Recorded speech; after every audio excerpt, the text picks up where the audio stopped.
لطفا بگید. بله بله.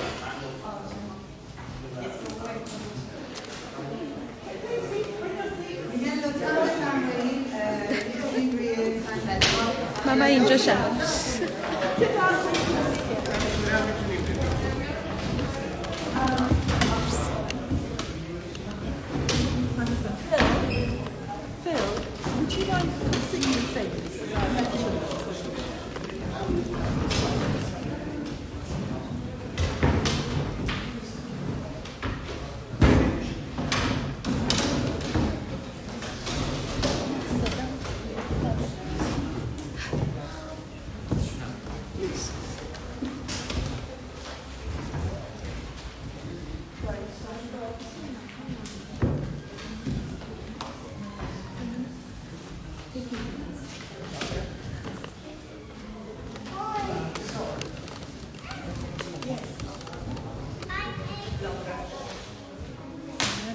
بکنید تا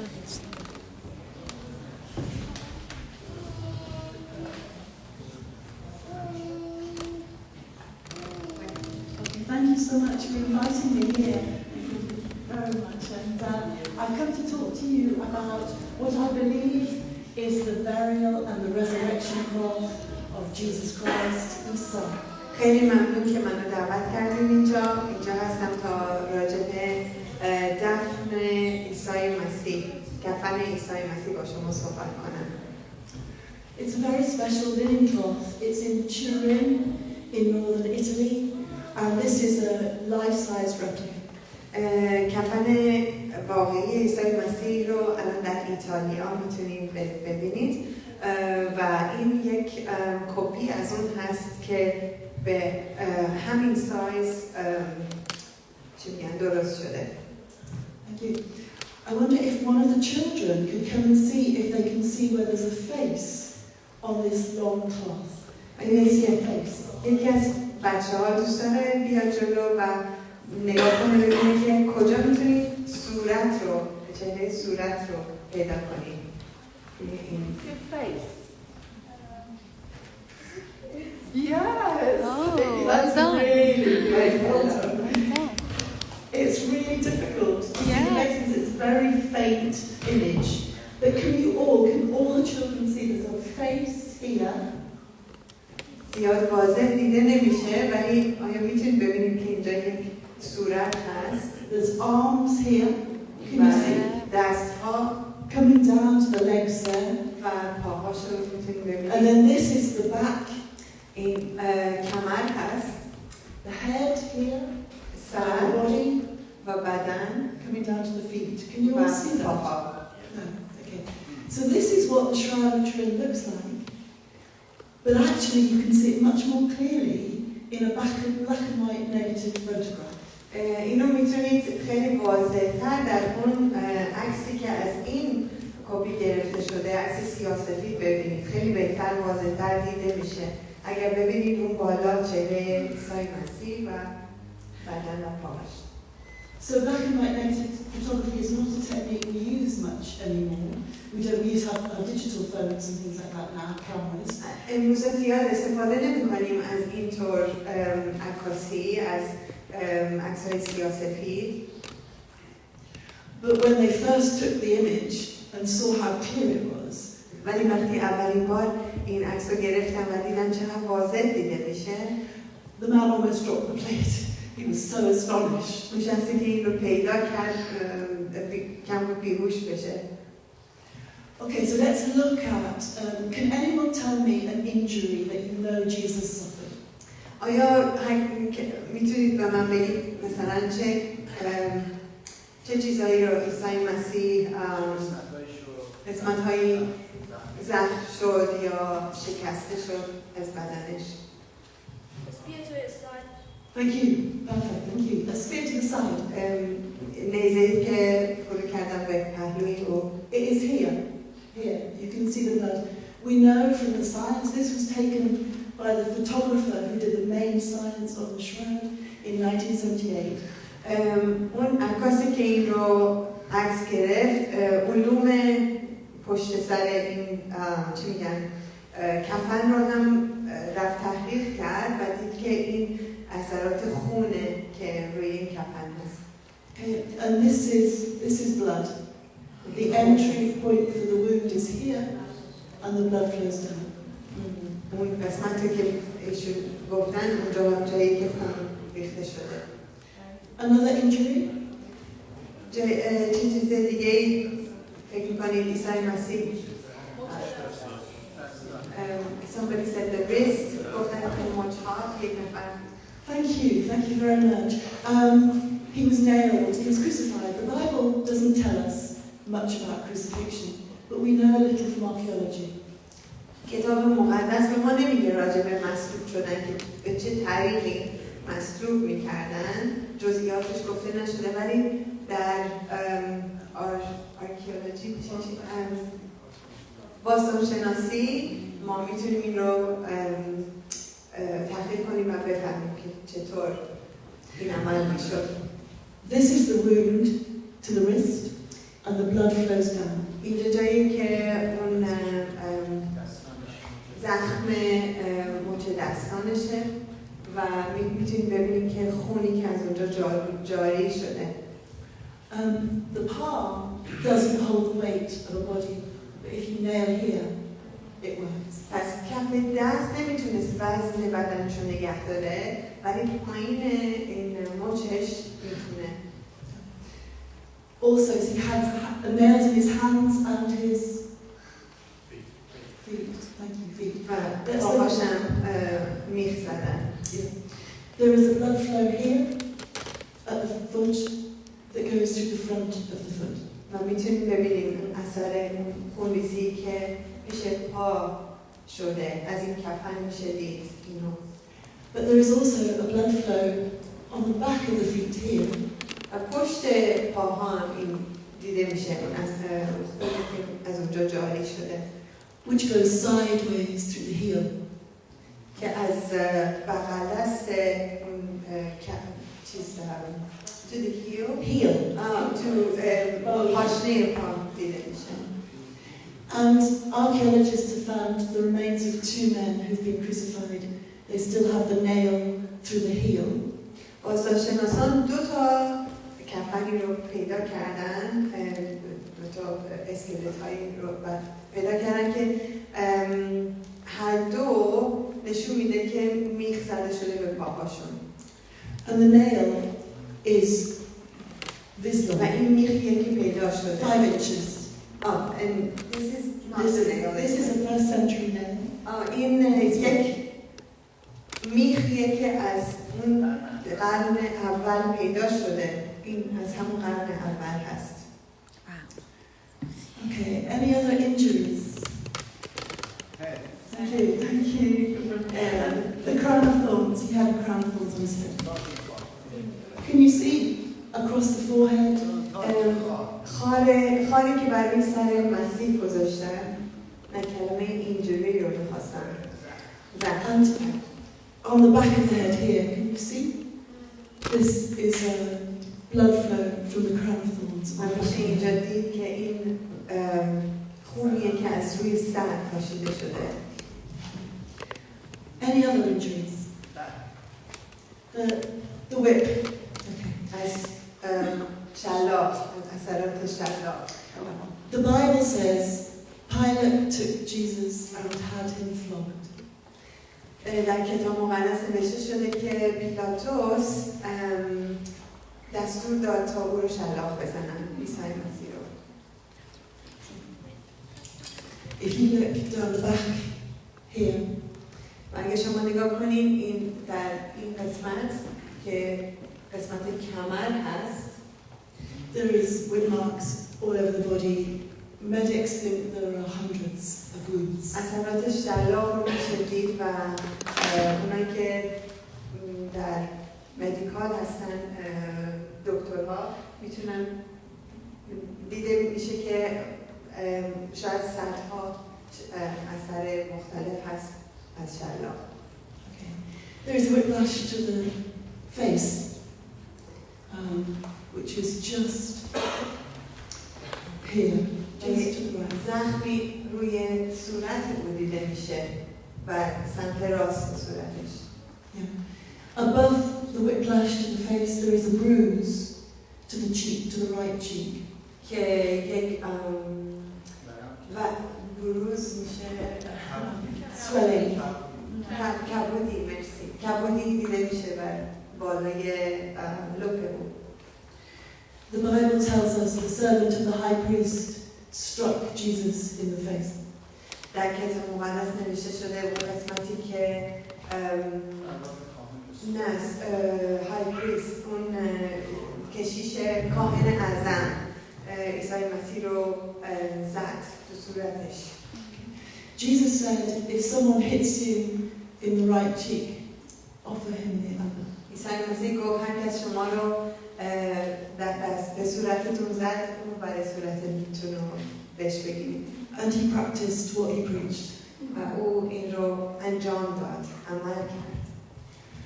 There are other things. The right shoulder is dislocated. شونه سمت راست او از جا در اومده بود. There are smudges across the shoulders as though he carried a cross. پشت شونه های او خراشیده شده و شما میتونید ببینید که چطور او میتونست نشانه اینه که اون صلیب رو هم کرده بود. Thank you. Also, the mouth, the eyes are sunken. چشما و لب‌های او dehydrated. میشه دید که دیهایدریت شده بوده، یعنی که آب بهش نرسیده بوده و اینا رفتن. Jesus said on the cross, I thirst. و عیسی-مسیح بر روی صلیب گفت من تشنه هستم. The knees are very bruised, as if he fell. زانوهای او زخمی هست، نشانه که در طول راه چقدر افتاد زمین. Okay, thank you. There are probably lots more. In the Old Testament it says, I offer my back to those who bruise my face and pluck my beard. It's a sign of humiliation. در عهد عتیق گفته شده که عیسی-مسیح یعنی نجات دهنده میگه که من کمرم رو به اصطلاح چی میگن فدا میکنم و حتی اجازه میدم که ریش صورتم رو بکشن. Do you know where it says that? Yes, I can find it, but I'll have to give you. And it's a sign of, in the Middle East, is a sign of humiliation. و در خاورمیانه این نشانه فروتنی بود. Okay, so what causes the image? What creates the image on the shroud?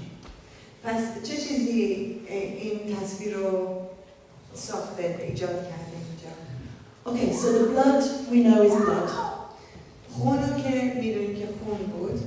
Could you hold that Phil? The blood is red. It stays red.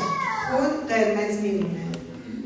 This is the back of the spear wound, and the blood is red. این پشت اونجایی که نیزه وارد بدنش شد و اونجا قرمز مونده. And there is a mixture of water and blood. و اونجا باستانشناسان هم اثرات آب و هم خون پیدا کردن. But we don't know what creates the image. ولی ما نمیدونیم که چه چیزی این چهرهش رو پرینت چهرهش رو ایجاد کرده اینجا. Scientists spent 5 days with it to try and answer that question. What creates the image? And they don't know. علوم شناسان 5 روز صرف این کار کردن که تحقیقات مختلف کردن، آزمایش‌های مختلف که بفهمن چه چیزی باعث شده که اثر چهره او روی این چی میگن متریال پارچه بمونه. They just don't know. So, Phil, could you get me the green? But the image is 3-dimensional. It was created while it was draped over a 3-dimensional figure. این عکس سه‌بعدیه که تونستن بسازن It's created over a three-dimensional figure of a person. این سه‌بعدی کل یک شخص رو نشون میده. It's not a painting. There's no paint. There's no dye. There's no. هیچ رنگی، هیچ چیزی استفاده نشده برای به وجود آوردن این عکس. So, the latest theories from physicists, the head of science at Turin is a nuclear physicist. Head of science. سران علوم شناس و یعنی فیزیسیست، یعنی فیزیکدان گفتن که Okay. He spent 5 years working with lasers, ultraviolet lasers, light. 5 سال این شخص با لیزرهای مختلف کار کرد که با نور کار کنن. To try and create this color change. تا بتونن این تغییر رنگی رو ایجاد کنن. The image sits on the surface of the cloth.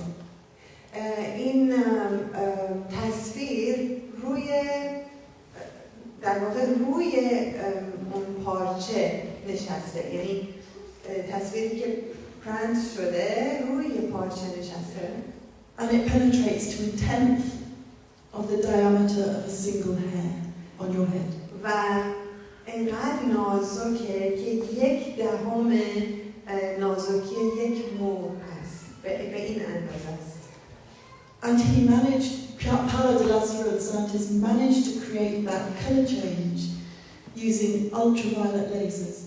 و او تونست بالاخره بعد از 5 سال این عکس رو از اون لایه نازک به وجود بیاره با استفاده کردن از لیزر.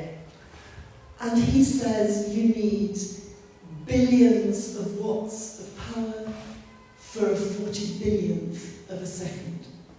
40 billionth of a second. Of a laser? Yes. پس میگه که چیزی که فهمیدیم بود که شما بیلیون ها قدرت یک لیزر رو بیلیون ها مرتبه نیاز داریم برای 1 بیلیون 40 billionth of a second. برای 40 بیلیون یک ثانیه، یعنی خیلی مدت خیلی کوتاه، یعنی از 1 ثانیه چطوری بگم خیلی کوتاه. He is a scientist. He's not going to say this is created by resurrection. او یک علوم شناس ایماندار نیست و هیچ موقع نمیگه که این it's not created from a miracle. Yeah, no, yes. Oh. But as a scientist, he cannot recreate resurrection to test it. او نمیتونه به عنوان یک علوم شناس بیاد قیام رو دوباره به وجود بیاره. But basically, he says that we cannot make one today. We do not have the technology or the power to make this today. هر کاری کردن فهمیدن که به هیچ عنوان امکان پذیر نیست که به عنوان انسان ما یه همچین چیزی رو بتونیم به دست بیاریم. یعنی که هیچ انسانی نمیتونسته یک همچین کفنی رو، یک همچین پارچه‌ای رو به وجود بیاره به خودش. So if we talk about a flash of light creating an image, then is this the evidence for the resurrection of Jesus?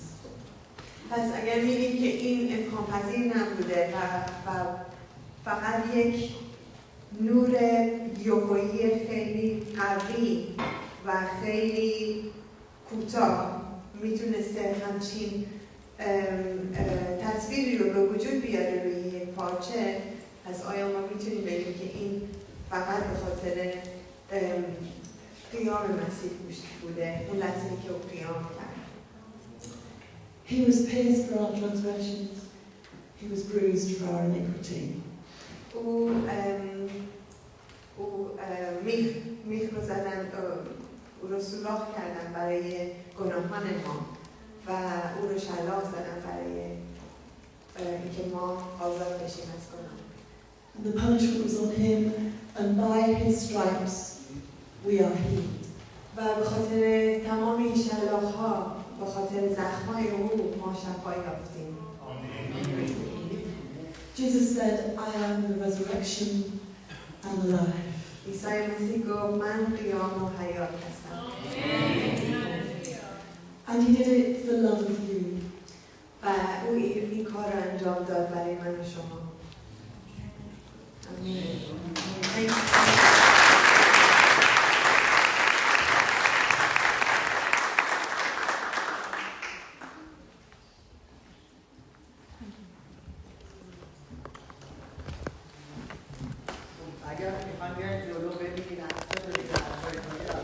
خب من لایوامو قطع نمی‌کنم، به شما نشون بدم. Thank you.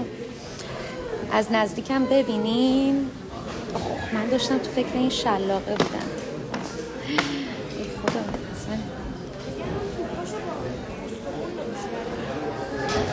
آقا من عاشق اینا شدم. من عاشق چیزای قدیمی ام. فکر کنین 83 یا 87 قبل از میلاد.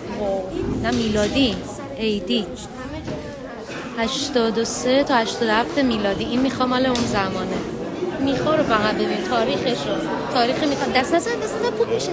بابا مال این تاریخشو نگاه چه خبره. خب من برم اونجا نشونتون بدم و دیگه قطع کنم لایوامو. خیلی عالیه. خب من چون تصویر اشخاص رو نمیتونم بذارم اینجوری برم که اینا دارم نشونتون بدم. اینا فکر کنم اون چیزایی که دستگاهایی که باهاش عکس برداری کردن نشون داده که توضیح داده. اینم بافت پارچه خونیه. اینا نمیدونم چیه.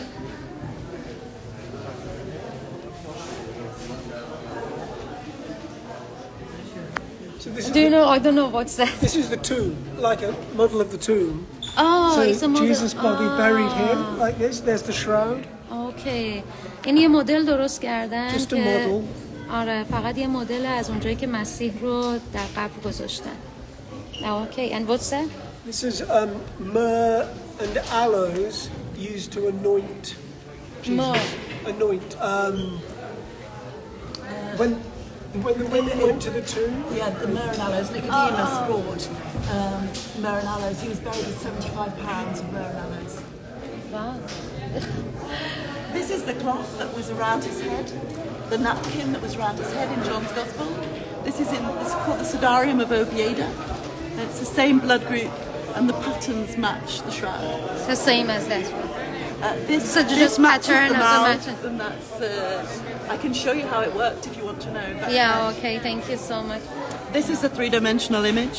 Now, اینم همون تصویر 3Dیه که براتون توضیح دادم. تصویر 3D. اونم که مال خونه مسیح بود نشونتون دادم. So this is a thread which doesn't have the. Sorry, wait a minute. Here you go. This is the background color of the linen. And these are threads which contain the image. They're just very, very fine threads, the same fineness as It's a hair blood, on your head. yeah? Sorry? It's for blood or no? No, this is the image. This is the image. This is the image around the nose. Oh. Okay, but you can see how fine. So this is a fiber that doesn't have the image, and this is a fiber that does. So it's somehow as if the edge of the fiber is changed in some way, and we don't understand that mechanism.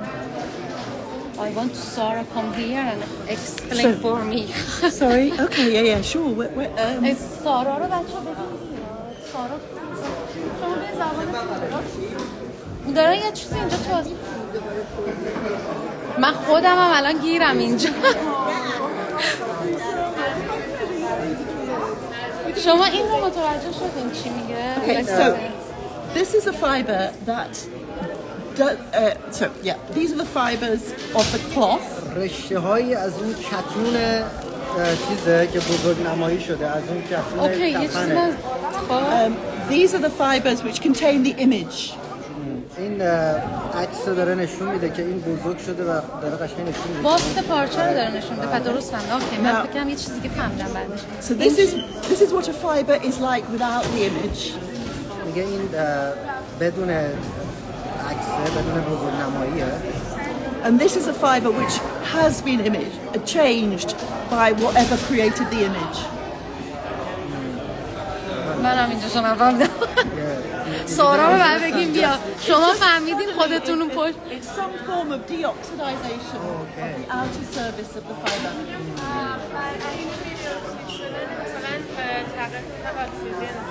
تغییر کرده میگه باعث این شده که اینجوری تغییر بکنه روی مثلا حالت حاله در بیاد مثلا تغییرات مثلا اون چی هست که تغییر کرده میخوام نمیدونم. What's that? What is it actually? This is the fabric. So this is the color of the fabric. اون پارچه حالتش تغییر This is the کرده. color of where the image is. Okay. And you can see it's fine.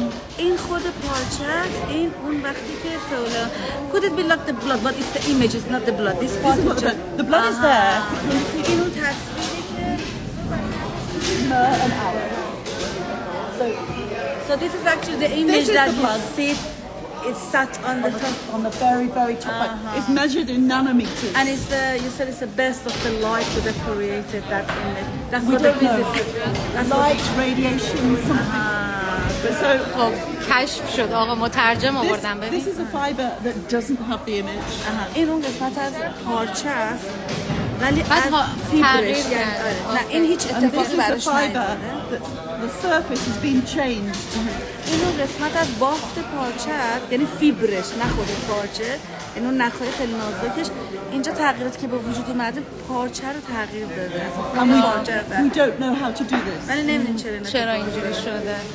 خب حالا اینم بپرس دقیقاً من نفهمیدم چیه. بعد میگه این ما میگیم نه با زمان چه با یه انفجار نور آره گفت اونو به خاطر اون لحظه‌ای که عیسی مسیح قیام کرد اون زمانش چون میگه کم شاید بود 40 میلیون وات تو یک 40 میلیونم خیلی اصلا یه چیز سریعی بوده.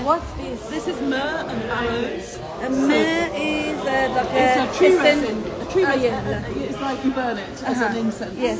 میگه اون ببین مه اون چیزی بوده که میسوزوندن به عنوان بخار. آره بخار من فکر کنم اونایی که مریم مقدس برد برای اینکه بعداً بخواد بدنشون تکامل کنه. Is it when Mary took it to Jesus to the No, it's Nicodemus to bury Jesus. آها نقدیموس آوردش برای دفن کردن جیزس به خودش آورد این اونه بعد Okay, so this is a first century, a Judean lamp. اوکی این چراغ روغن قرن اول یهودی هست که باهاش توش میسوزوندن For the Church of the Light. برای کلیسای نور برای کلیسای نور Because they probably will have buried Jesus with a lamp in the tomb. میگه احتمالاً مسیح رو فکر میکنن که با یه دونه از این چراغا توی دفنش کردن توی همون سرداب اینجا که گذاشتن یه دونه از این چراغا این مدلی هم براش گذاشتن. جالب فکر میکنن این چی؟ This is a widow's mite. In Jesus' story, بچه یه چیزی روش نوشته he watched a woman who had no money come and put. And this is the coin. ببین این سکه‌ایه که یه پیرزن اومد و هیچی نداشت و اومد اون سکه ناچیز رو تقدیم کرد. سکه ناچیز اینه بچه ببینید. And this is a lepton from Pontius Pilate. So dating to 30 AD. روش نوشته میم.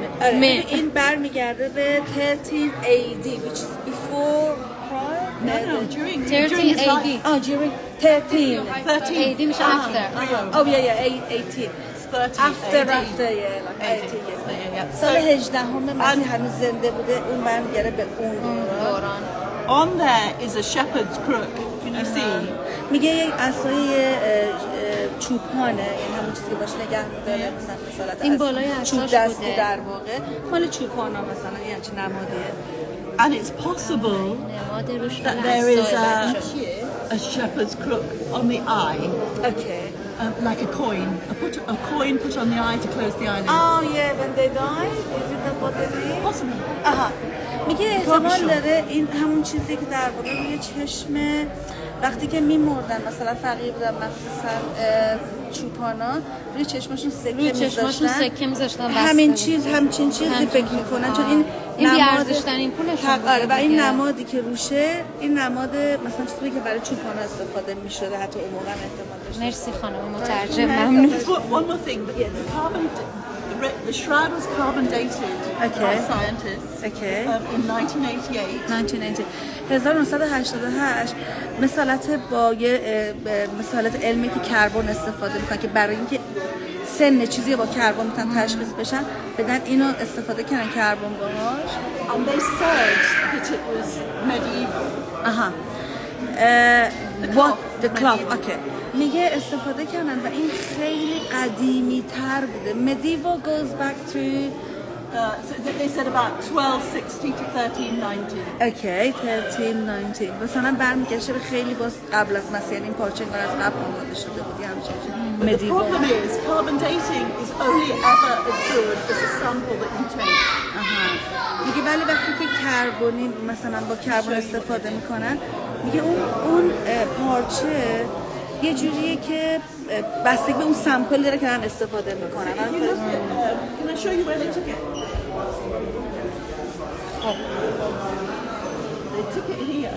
این تیکه رو میگه برداشتن. They cut this piece here.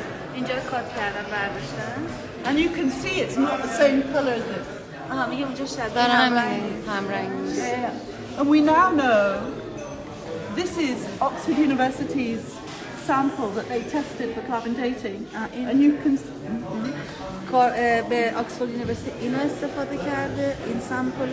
If you compare it with the color of this, it should be this color. این باید این رنگی شده. And it's not. It's orange. And we know now from science that it was dyed and prepared. You can see the color of the dye. میگه و الان میدونیم که این رنگ شده و آماده شده. And what does it mean? It means that so carbon date works by you count the number of molecules, and the less molecules they are, the older the cloth. But if it's an old cloth and then it's dyed in the 16th, 17th, 19th centuries, then it will have modern carbon in it. You see what I mean? So you've got more to count. So the test was meaningless, in my opinion. Okay. میگه این کاری که اونا کردن یه جورایی معنی بوده. من گفتن که این فرق داره. اونا مثلا ضد مسابقه دانشگاه اکسفورد با کاربن میتونستن تشخیص بدن که چقدر مثلا مولکول میشه. هر چقدر کمتر مولکوله این قدیمی تره. ولی میگه اینا وقتی کاربن اضافه کردن کارو کردن یه جورایی دستکاریش کردن. برای همین اونا ضد اینو می‌خواستن ثابت کنن که نتونستن ثابت کنن. And other experts have used other techniques to get a much older date. میگه ولی بقیه یه سری دانشمندا بودن تکنیک خیلی ادوانس‌تر استفاده کردن. این 1988 بوده. بعد تونستن به وسیله اون فهمیدن که این خیلی قدیمه، خیلی قدیمه. Yeah, thank you. But the scientists who discovered the مرسی. ببین بچه‌های کانشاتی چی برای من they آورده. didn't have ultraviolet lasers in the Middle Ages. فهمیده میگه این به وسیله اشعه‌های ماورای بنفش این فهمیدن که این انفجار نور رخ داده و میگه اون موقع همچین چیزی وجود نداشته که کسی بتونه حتی همچین چیزی بتونه به وجود بیاره نه در این حد. ولی میگه معلومه که این یه چیزی بوده که مال این انسان و مال بشر و مال دستاز نبود. آره Thank you so much. Thank you. خب دیگه من این لایو رو قطع کنم چون لایو طولانی شد. خیلی برای من جالب بود این کفن تورین، عالی بود. بزنین توی گوگل هم میتونین در مورد کفن تورین بیشتر بخونین که چی هستش دیگه. خلاصه اینکه خوب مترجم داشتم اینجا. مرسی با این زبان من.